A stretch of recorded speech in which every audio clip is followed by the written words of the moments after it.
thinking. Chess is a game of follies of two.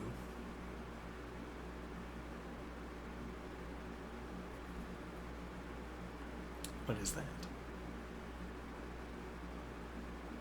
That's where people are mutually confused about the state of affairs. Like if two people believed an emergency was occurring, for instance.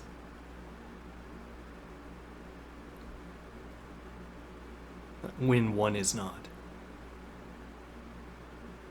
If two people talk each other into believing that, and mutually believe that, well, their heart rates are elevated, as it were. They think there's an emergency going on. How could their heart rates not? Or maybe they're trained emergency response people. They get a false alarm. They get a false alarm that an emergency is underway. Okay, but they don't know it's false yet. Okay, and now their heart rates are elevated. Why? Oh, you want to say because they're agitated, as it were, or they're panicking.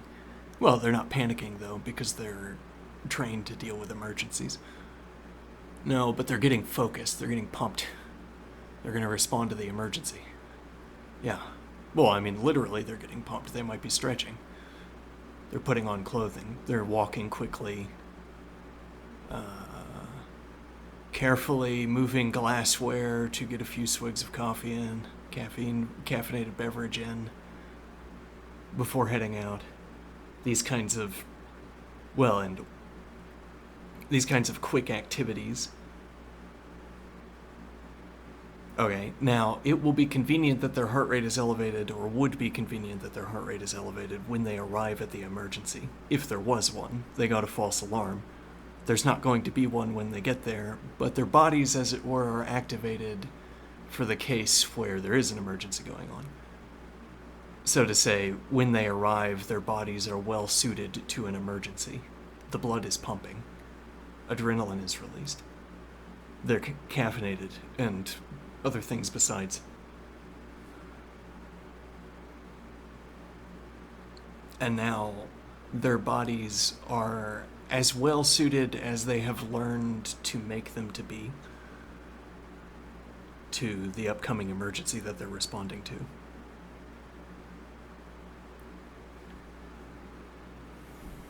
And again, if they had to run to resolve the emergency, then the pumping blood and the adrenaline would be favoring them. They'd be better off for having arrived with an elevated heart rate. But then the reason their heart rate is elevated is because they've been in the midst of quick activity. They've been performing the rule-prescribed preparations for leaving the station and arriving at the emergency.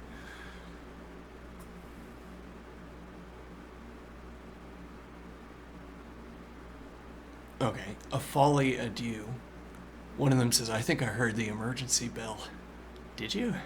I didn't hear it, though my hearing isn't as good as it used to be. Yeah, I think I heard it. Okay, well, they ring the emergency bell when there is an emergency, so I suppose we'd better get ready. Alright, and then they say, let's follow the checklist. Now, when there is an emergency, what the checklist is doing is bringing their bodies into alignment with the task they have to undertake. If you see what I mean. Let me think here. I'm not sure I see what I mean. Let me see. So we're saying that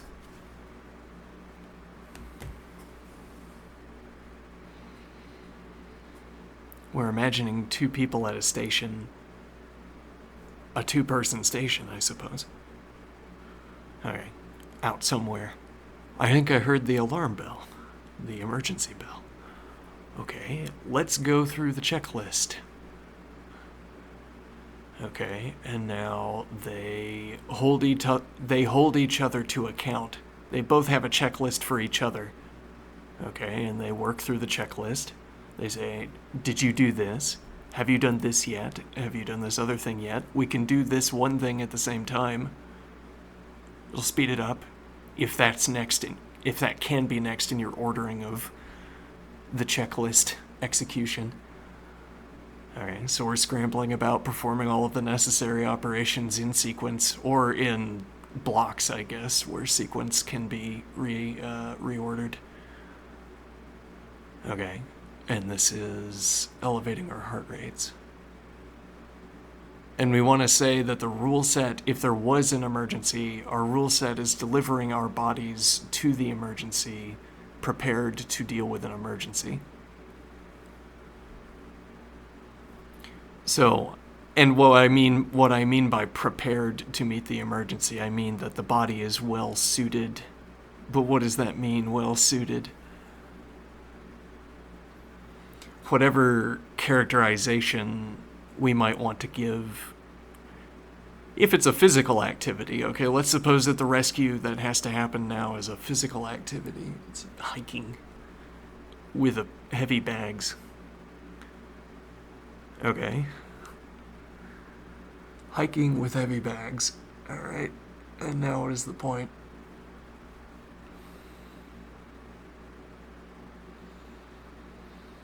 The point is that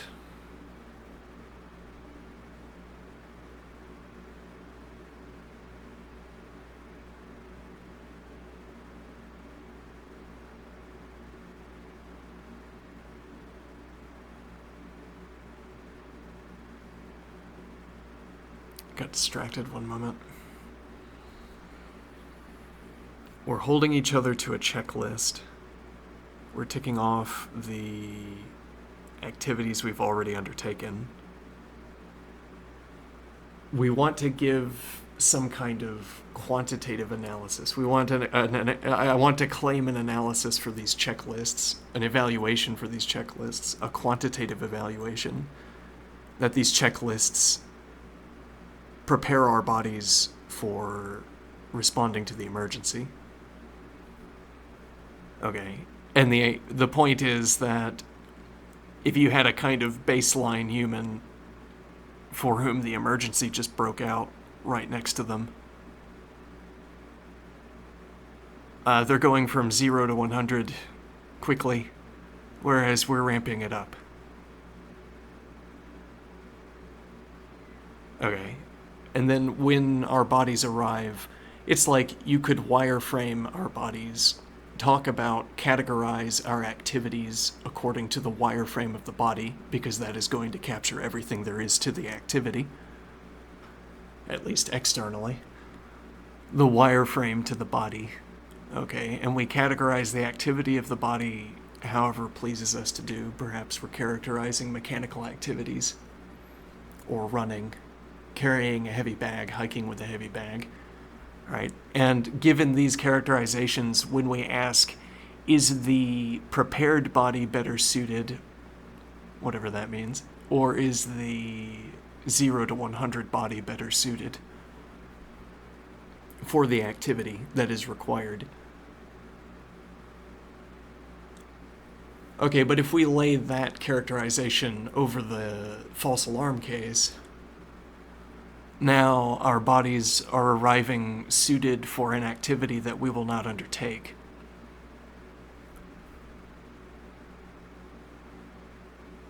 So in that case, the checklist was not preparing our bodies to be well suited to the situation we were arriving at.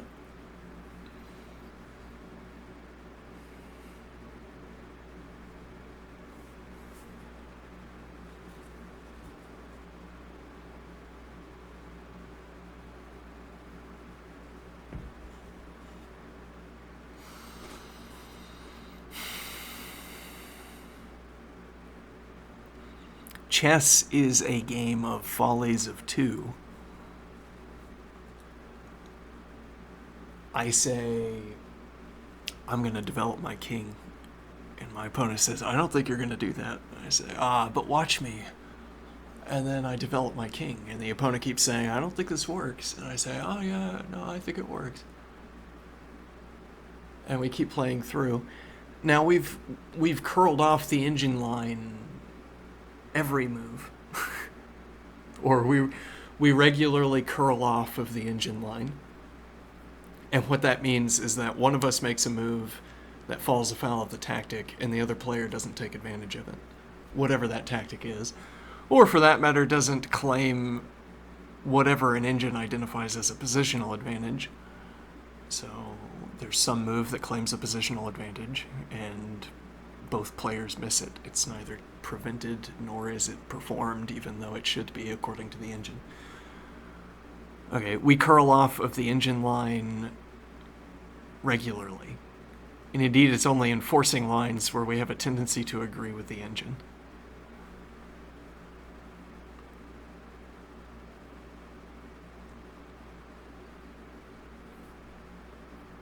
Okay, now we curl off the engine line, but the engine evaluation is, I want to say,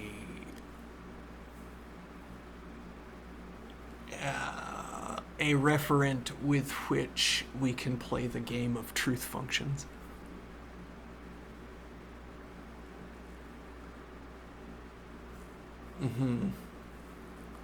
What do I mean? If I have a hardware setup, a specified hardware setup, the standard at-home chess engine analysis setup, okay, whatever that is, it's some particular CPU, some particular GPU, some particular collection of hardware. Okay, that is the standardized semi-professional chess analysis equipment. Because it's heavily recommended or something, or maybe it has like ASIC-like qualities so that it's effectively only good at this and a collection of other more or less randomly selected activities that all rely on the same math. Okay, now the point is, if I feed the same amount of electricity into such a machine, it might be that we follow the same track of engine lines. And what that means is that one of the computers might be faster or slower, for instance, due to thermal characteristics, but we're supposing that the faster or slower due to thermal characteristics merely stretches out or compresses the sequence of recommended engine lines. And so that's saying that each time I start up the engine on the specified equipment, analyzing a position, it will cycle through the same lines, whether it's on this machine or yonder machine.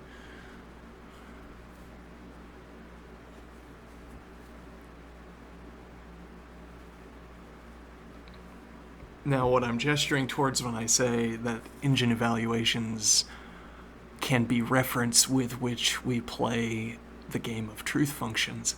It's a horrible phrasing. It's a boutique phrasing for Wittgenstein fans.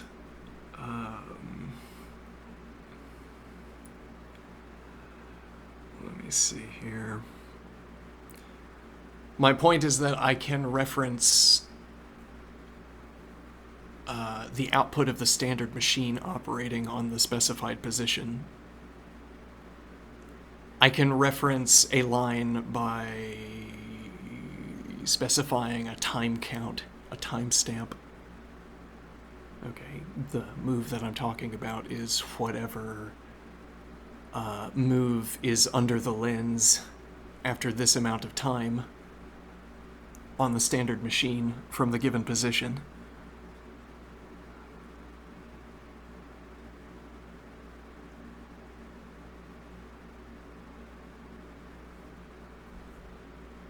So we're saying an engine analysis is objective in this sense. There's an objection, a rebuttal. Okay, let me think here. The engine lines are objective because the engine plays perfect chess. Or we normalize perfection in chess around whatever the engine does, maybe. Though, what point am I making? The engine plays perfect chess, and let's suppose we thought that, we spoke as if that's the case. Okay, the engine plays perfect chess, or we specify that it is perfect, and the objectivity of the engine lines stems from being correct. As it were, it's the output of a calculation. I run arithmetic, I get an output, the result of a calculation, and it is objectively the outcome of the calculation in this sense that, once again, I can pass you the piece of arithmetic to perform rather than passing you the output, and we are still confident that we're talking about the same output, or we're still confident that we're talking about the same thing, whatever thing means here. And so we're saying that our acted, let me think here. Our play acted supposition that the engine has perfect play. Okay, we say that the engine lines are objective because they are the outputs of a calculation. Now, in a way, even an imperfect engine would have its outputs be the output of a calculation. But we say that the engine is perfect play because what it is calculating is the correct move. So when it finishes calculating, then we have the correct move. And so the objectivity of the engine line is that it is the correct move. Anyone would reach the same conclusion, so we can say the correct move in this position as a mode of reference to the actual move, rather than specifying the actual move, which we would have to do in the case where we were choosing an incorrect move.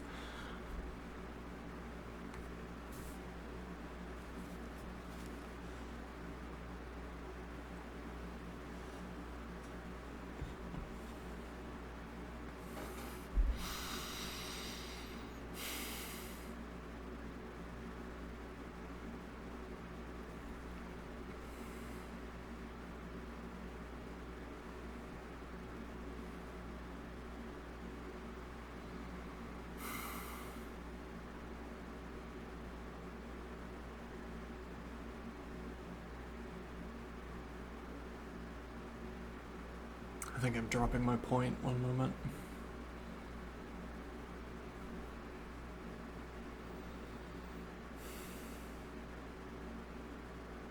Right, the objectivity of the engine line. And we're saying we don't need to suppose that the engine line reveals correct play.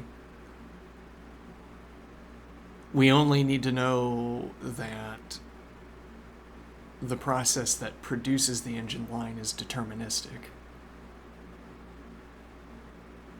is maybe the point.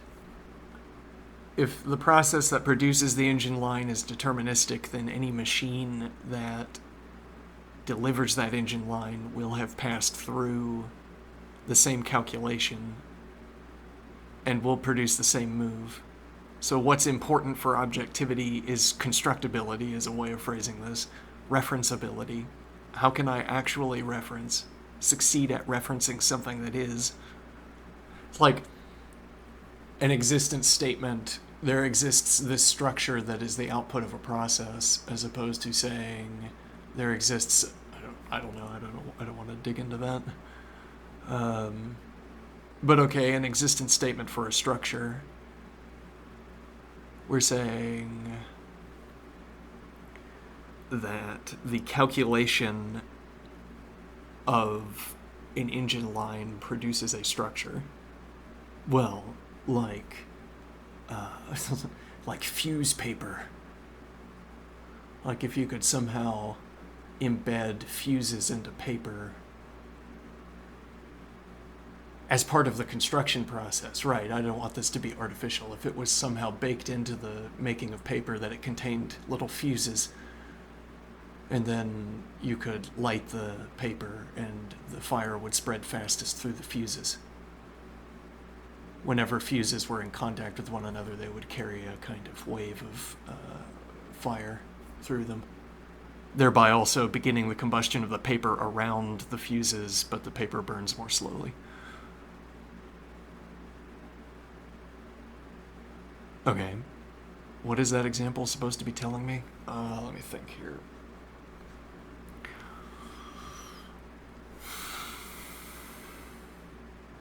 The objectivity of the engine line. When I initiate a calculation, it is like I am burning a path through fuse paper. Okay, the structure that I'm talking about is the course of the calculation, which in the fuse paper would be a spreading flame front, a spreading burning front through the paper that propagates most rapidly through the fuse network.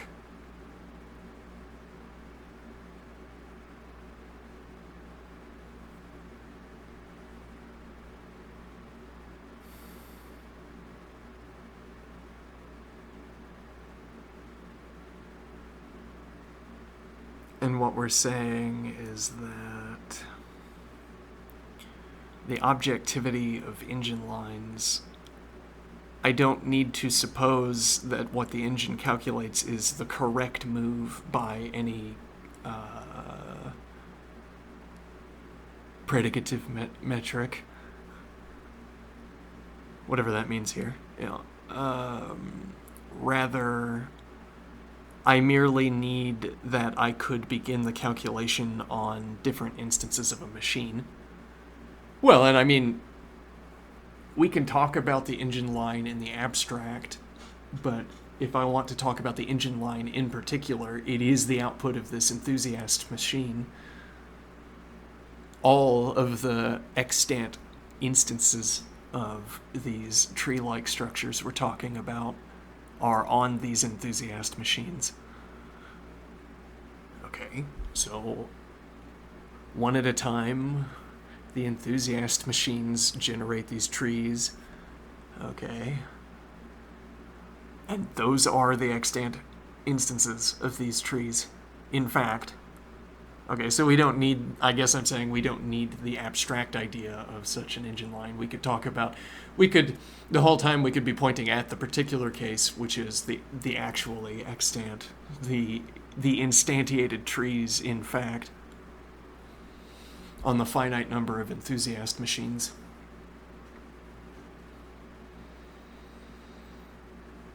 Okay, now, so I'm saying that the objectivity here of an engine line, well, it's like saying I could encode, just to give us a kind of trivial example, I could encode something into the engine lines. I could design a position such that when the enthusiast machine has run for some period of time, the enthusiast machine would return a move line that could be decoded.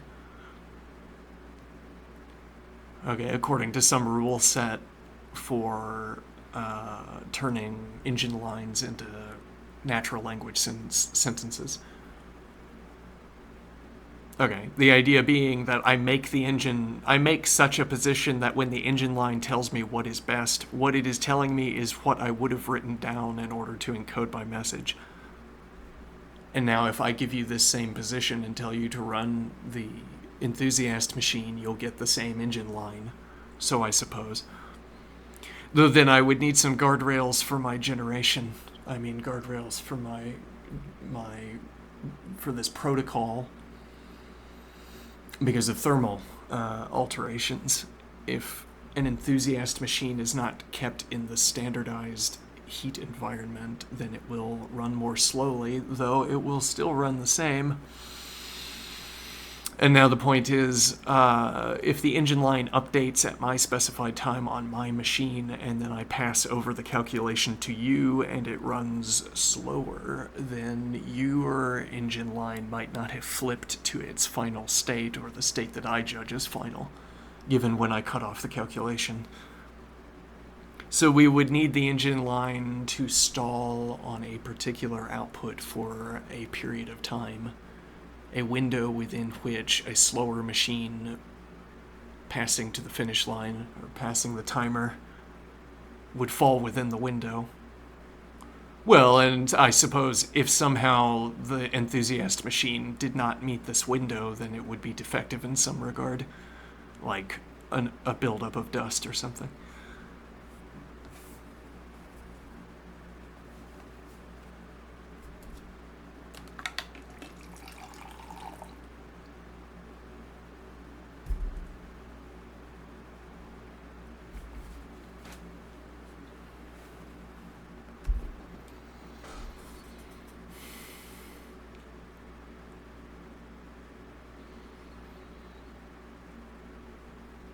So the engine line is objective because within the relevant medium for constructing logical objects, the enthusiast machine. Let me think. Within the relevant medium. Let me think.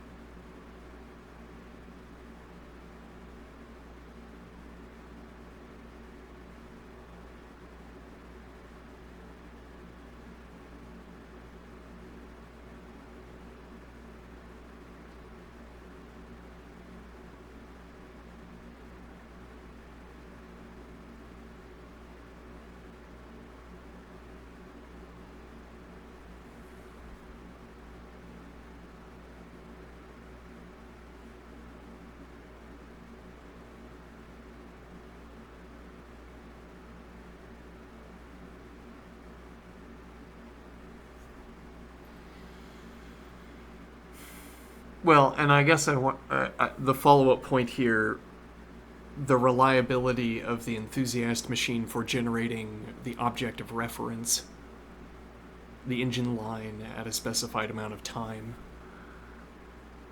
This is comparable, for instance, to arithmetic, though. I mean, I suppose so, because arithmetic takes place over a finite and non-zero period of time, or period of sequence of operations.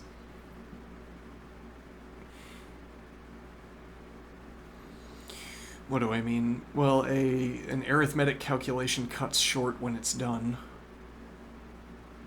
Okay, but it takes a finite sequence of operations to perform arithmetic. So within an enthusiast arithmetic machine,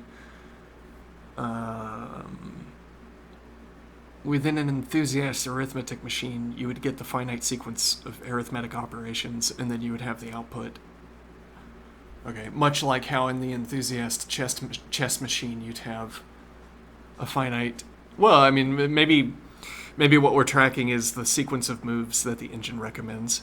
So we see that the engine line flips after time. Okay, so what we're cataloging is the sequence of moves that the engine recommends. When it stalls out on a move, we have a window. We either wait until that window is over, and then I guess we dilate the amount of time that we're interested in, because we were willing to wait such a long period of time there. Well, and the idea is that the reliable termination case is that the procedure stalls. Right? There hasn't been a change in however much time.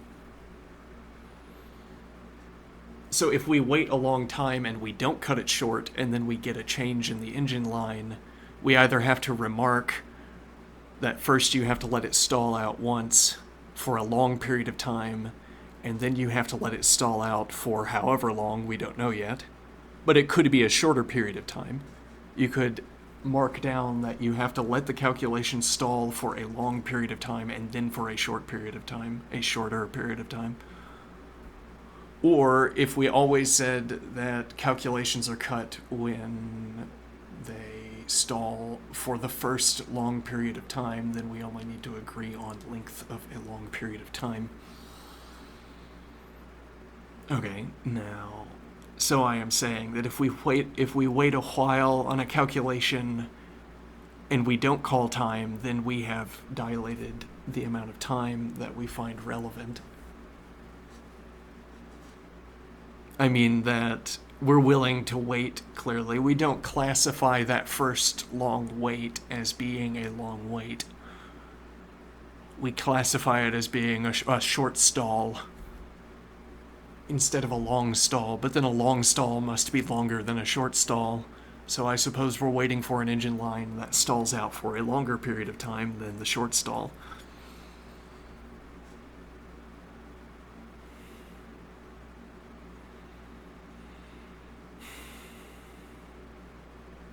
Now, the point of observing that an enthusiast arithmetic machine would cross a finite sequence of states in representing arithmetic is that the chess enthusiast machine passes through a sequence of states to represent engine lines.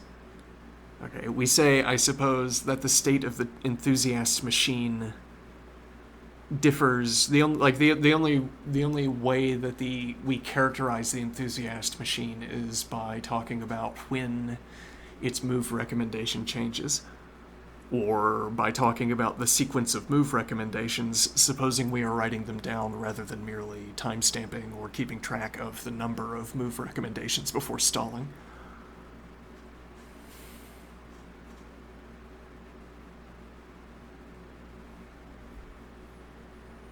Whereas with an arithmetic machine, well, you might be the same way with arithmetic.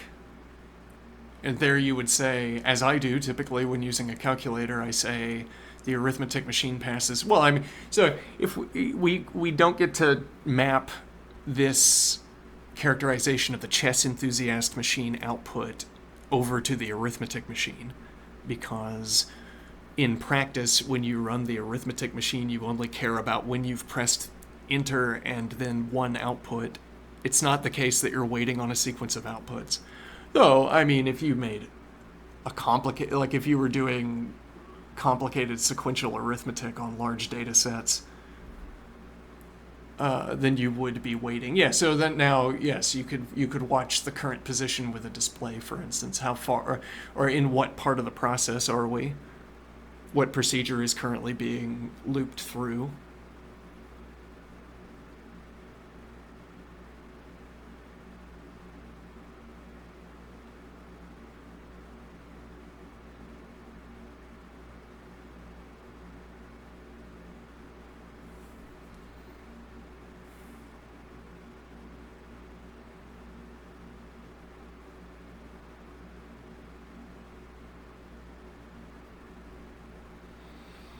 Okay, so the idea would be that there could be a comparable, yeah, so you have displays running, and instead of talking about the move output of the engine, you're talking about which display, or you're talking about the categorizations of displays, or referencing a display by speaking its categorization. So like the procedure that's currently operating is called modulo ring operation. Okay, and we see the displays that are embedded into the modulo ring operation.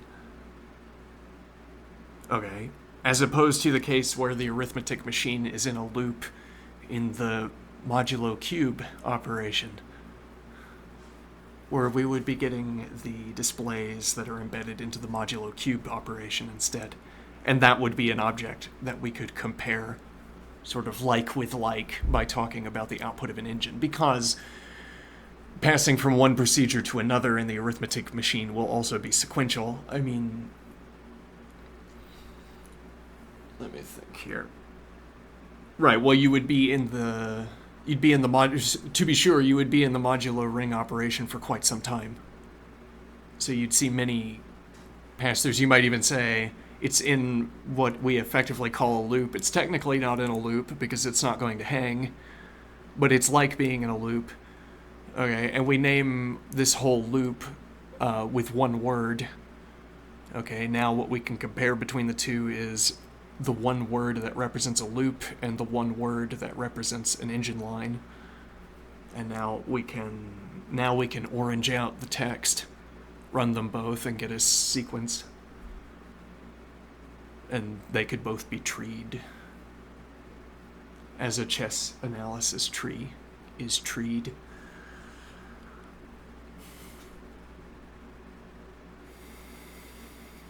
Okay.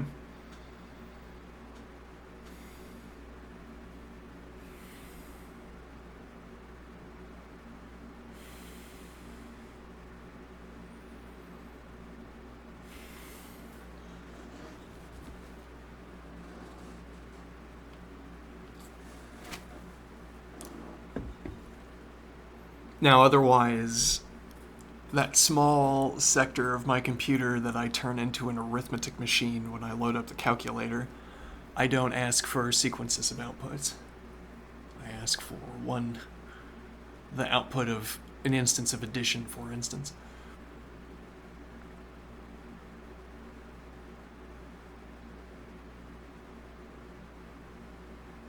And yet, nevertheless, well, and if we're talking specifically about a calculator, the finite sequence of operations that the machine has to perform is finite indeed.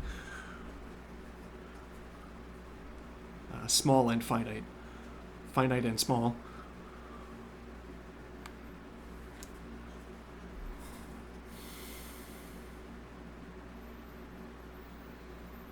So we don't have a motivation to classify subsets of the sequence or subsequences.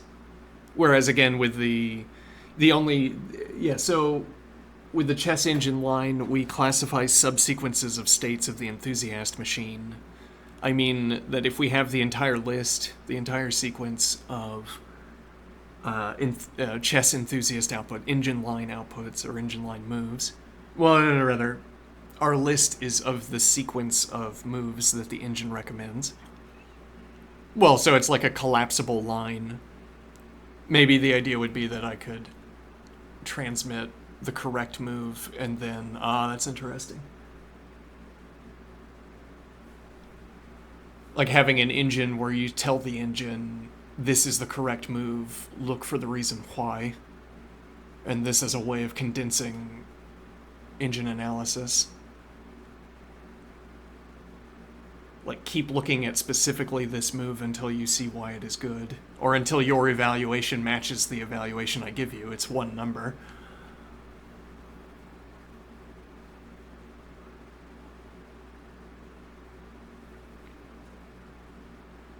As opposed to the engine calculating all of the different plausible moves and then only settling on the good move after a longer period of time. But okay, so the sequence we're interested in is the sequence of first moves by the engine, and now the idea is that these first moves encode their ultimate lines, or the lines that are associated with them. Because if I give the move back to the engine, I can say, look at this until you reach this evaluation, and then it will tell me what the line was that gave me that evaluation, I suppose. Well, okay, so what we have is a list, a sequence of first values of lines. The only way we classify the internal state of the enthusiast machine is by noting that whatever changes the enthusiast machine undergoes, let me see. Whatever changes the enthusiast machine undergoes. It's like saying we don't divide up machine states. We don't have we don't have a gigahertz clock. Our clock is in minutes because that's how long it takes the engine to flip moves at the depths that we're interested in. I know that the enthusiast machine has to undertake a sequence of operations before flipping the output value, but I don't categorize those internal characteristics of the machine. The only mode of characterization I adopt towards the enthusiast machine is observing that it flips the engine output values. Okay, now, for all that, there is still a critical point, something I point at, which is when the evaluation flips, or I point at the output list. Okay, but so what I imagine is that there's a buildup of activity somehow in the enthusiast machine before a move flip. Okay, and all I mean by a buildup of activity is that some cascade of events must result in the output changing at that timestamp, or in time. Okay. And it has to be a change that is different from the changes, the interstate changes that maintained the same engine evaluation. I mean that if the engine is stalled out on a move, the enthusiast machine is well, we don't know unless we're on a short stall. We don't know if the internal state of the enthusiast machine is changing for wherever we stop the computation. We don't know if it's going to flip again. It could be stalled out permanently, and this is the only move it's going to output. But we don't know that. What am I thinking here? So we have our enthusiast machine. We're saying when we are in a short stall, nevertheless the state of the machine must be updating because ultimately there has to be some change that flips the output. Okay. Now if the internal state of the machine was stuck, there's no change, then there's nothing different about the last state of the machine prior to when the move flipped, prior to when the output flipped. But that can't be. There had to have been a change between the state of the machine when it was providing one output as opposed to when it was providing the next. Then there must have been some antecedent state as well. There must have been at least two states that represented the same move, I guess, is my point. I'm not sure what my point is. It's like saying the internal state of the machine can change but still provide the same output. And that's what we suppose is happening for every frame in which the engine is short-stalled. The internal state is changing, but the change doesn't correlate to a change in the output. Okay, but then something happens, and the sequential internal state, the internal state sequence, produces a change in the output. Okay, the increase in activity is, well, I don't know what it is. It wouldn't have to be, for instance, a spike in computation, which would meet the classification of a spike in activity. I'm not sure. I guess I'd have to know the specifics of how chess engines calculate, but I don't.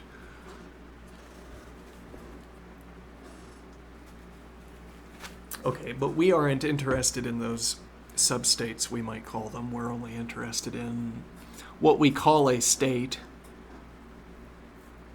is different. What we call a state is a short stall. A case where the engine is displaying a line, and after a period of time will begin to change, or will begin to display a different line.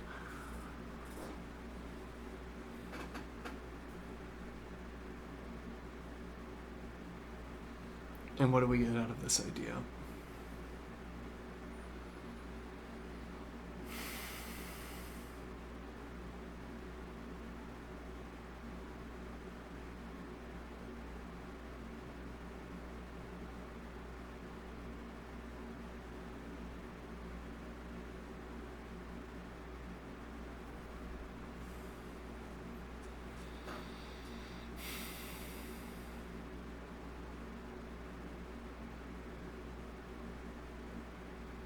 I'm not sure. So we're comparing the chess enthusiast machine to the arithmetic enthusiast machine.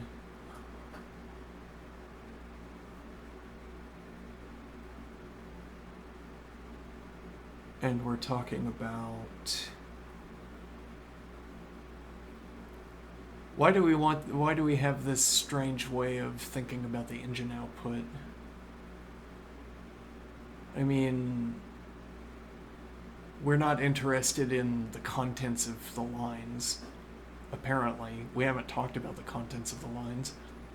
The only characterization we have for the lines relative to each other is that in the sequence we've been talking about, the enthusiast machine calculates first the line, first in the sequence, second the line, second in the sequence.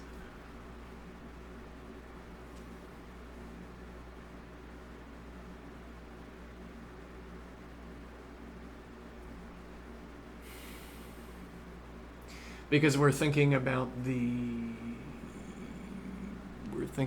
analysis software embedded into the enthusiast machine as a generator of objectivity, which we only narrowed down to meaning that running analysis on an enthusiast machine gives us an anchor for reference.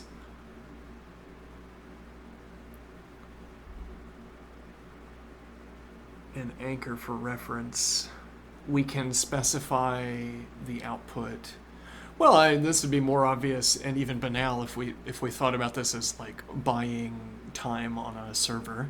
I say, give me the line that your computer generates after running this position for N amount of time. Okay. And now some payment processor takes my money, and then you buy electricity, run it through the machine, and then you give me the output, a reliable service. Okay, now what is the point? The point is that this also references a line. Constructively, it references a particular line, though the description I offered is not seemingly particular in the relevant sense. So we're saying my buy offer for feeding electricity into an analysis machine references the output of that analysis. Okay, and the output of that analysis will be particular. It will be some one line as opposed to others. That might be a tree, but let's just stick with line for the moment.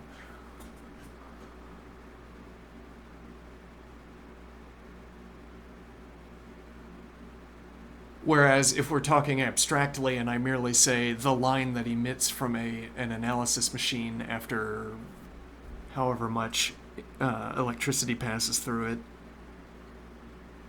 or even I talk about the output of an analysis engine. Okay, these other ways of phrasing this, let me think here.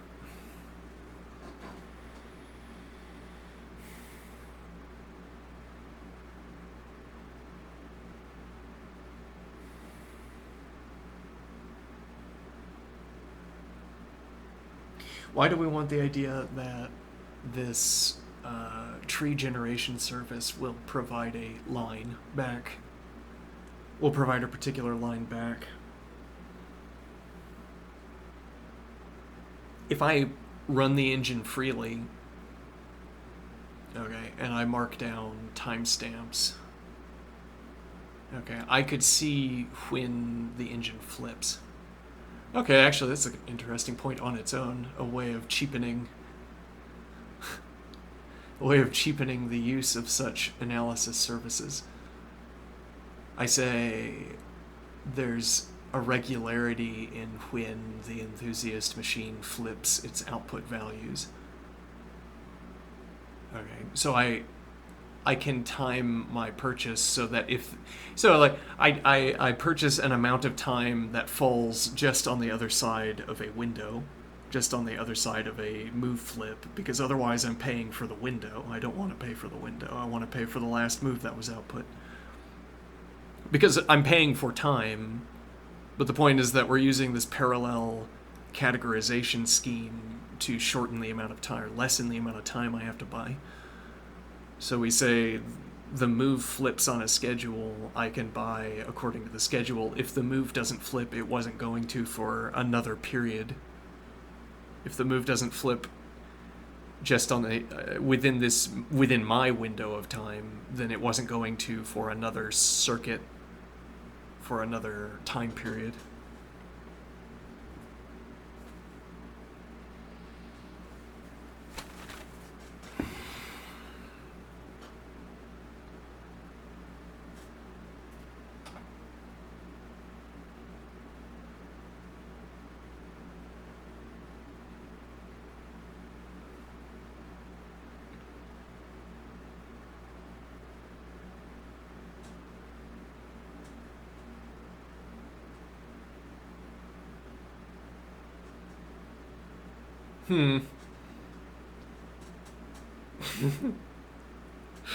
Interesting side idea.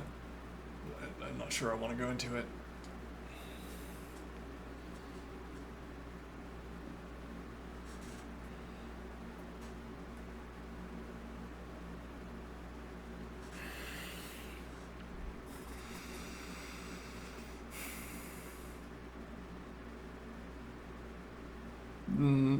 This cheapening the analysis purchase was a kind of curling off of the idea. It was a curling off of the main idea, but what was the main idea?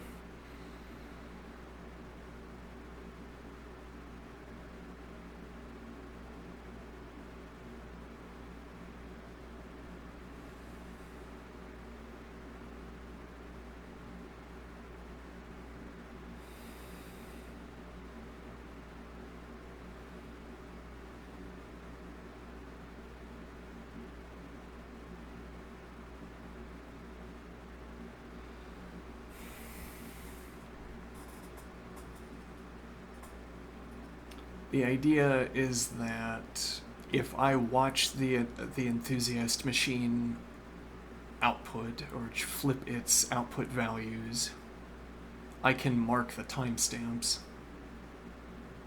And where I place the timestamps is where the values flip. Now, if I don't have access to, if I can't watch the enthusiast machine provide its output, I have to choose a time, but I can't fix that timestamp according to the, well, yeah, as it were, I can't use the timestamp output of the machine itself to specify how long I want the calculation to run.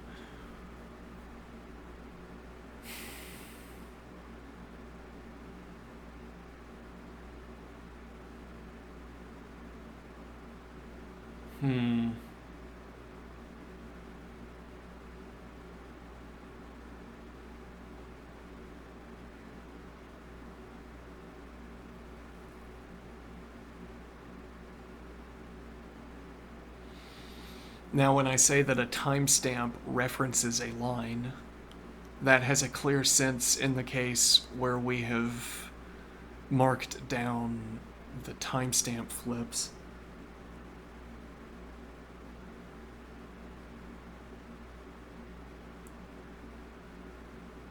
Because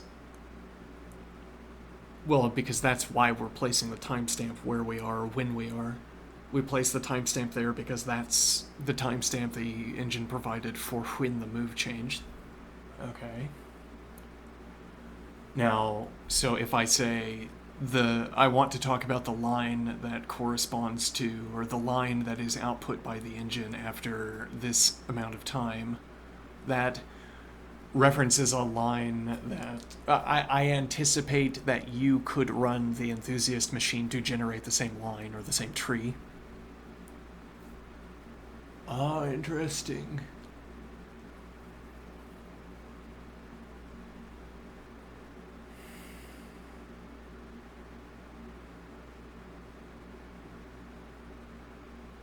Yeah, you could have. Never mind. Let's see. Whereas when I provide a timestamp, a time value, well, it's like the time value I'm specifying to the service provider is of the same type as the timestamp that's output by the engine to accompany move flips. Same type. Well, because in the same machine, the service provider is going to put some kind of time limit. And then, if nothing else, we could have the engine print the timestamp when the allotted amount of time has been expended. Okay, and now clearly we have an object of the same type, a value of the same type, the timestamp of the same type that we referenced earlier as the timestamp that's provided by the machine to accompany flips and moves. So we would, well, though this timestamp would be different in a way, in this specific way that if we If what we had was a sequence of timestamps that told us when moves changed, the last timestamp would instead be uh, would would correlate strongly to the allotted amount of time, the purchased amount of time, and it would be on the same move. So if for instance the type is such that you print the move and the associated timestamp, the move would be the same as the preceding move, which makes this case differ from all of the other cases, where because a timestamp is associated with a move, and because each timestamp is generated when a move flipped, then each preceding move it differs, but in this case, the preceding move is the same. So this timestamp will have a doubled up instance of the last move. Though we'll be able to distinguish it on this basis that the timestamp is a round value, as it were, if we've bought however many units of time. And then the timestamp, according to some conversion system, which may be more or less simple. I mean, we might only be converting to a floating point number, which we suppose is different from the typed floating point number that's in the service, in the provided service. Okay, and I say, well, yeah, that is the integer value, the integer position values that I purchased, and then the time's a little bit off in my favor, just because shutdown time, I don't know, maybe there's some kind of frequency related. Like we shut down a little bit late because it's more efficient to shut down a little bit late. E.g.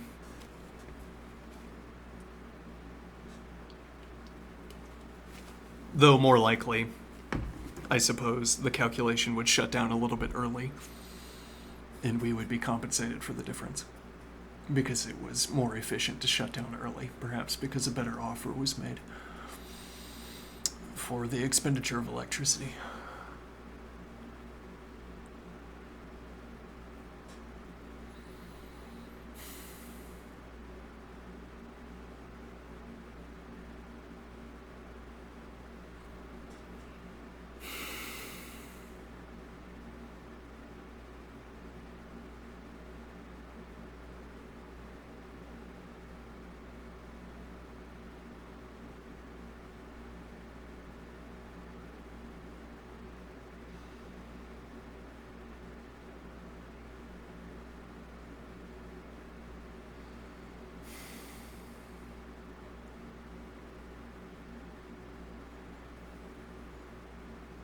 So this difference in the objectivity in the two cases, well, whatever objectivity means, we haven't defined it so well.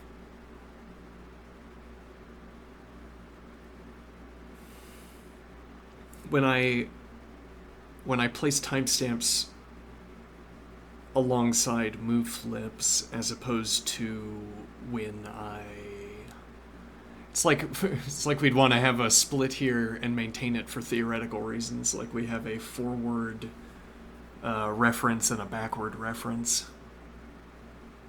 A forward reference is, like in a case we've specified, I forward reference a position by talking about the construction process that would bring it about, which is effectively what I'm doing by ordering time to pass, or ordering electricity to pass through an enthusiast machine, as opposed to a backward reference, which is where I freely ran electricity through an enthusiast machine and marked what I saw.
An enthusiast machine.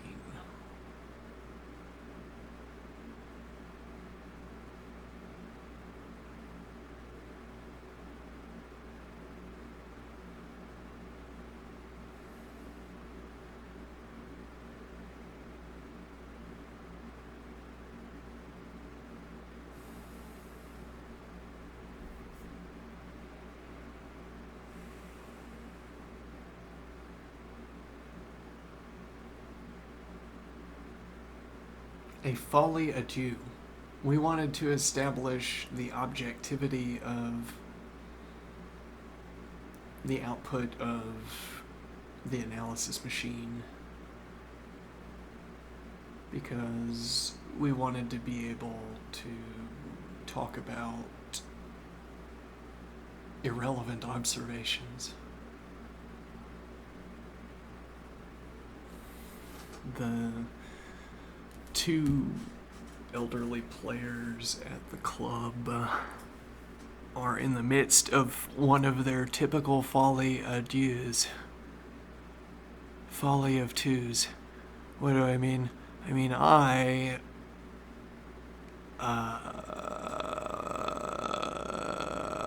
better at chess than they are by Elo, according to Elo. Elo informs me that I am better than they are at this board game. Okay. And they're having a discussion about the game, but they are not talking about what I would talk about. But I'm better than they are, which correlates to more often, more frequently being correct about what is relevant to talk about. And being correct about it. Yeah, well, either in the cases where we agree concerning what is relevant to talk about, I reach better conclusions, or I more frequently ask the correct question. And so I can see what they're talking about, and from what they are talking about, I can, as it were, generate the question that they are answering. They maybe wouldn't even phrase it like that. They don't think of themselves as answering a question, according to our sense.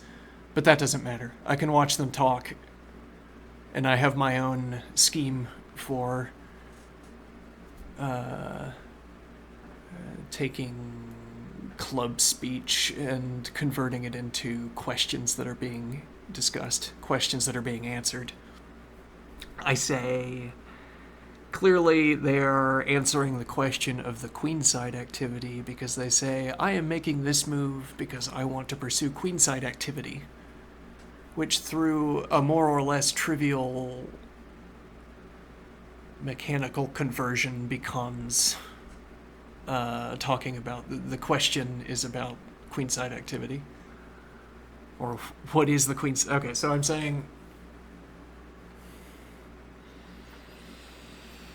the two elderly players are discussing their game, and I'm saying that having been at the club with these two people, I can translate what they are talking about into the universal mode of discussion, which is engine lines. The universal mode of conversation, because everyone, theoretically anyway, has access to engine output.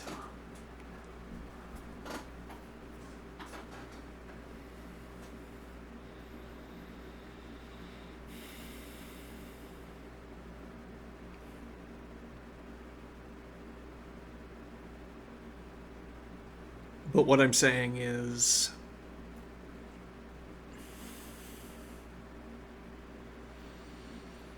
I can listen to their discussion and translate their discussion into my own terms, where the sort of unit of my term is the question that is being answered. The unit is, what question are they answering? If you have an instance of that, that's the unit. Okay, whatever that means here.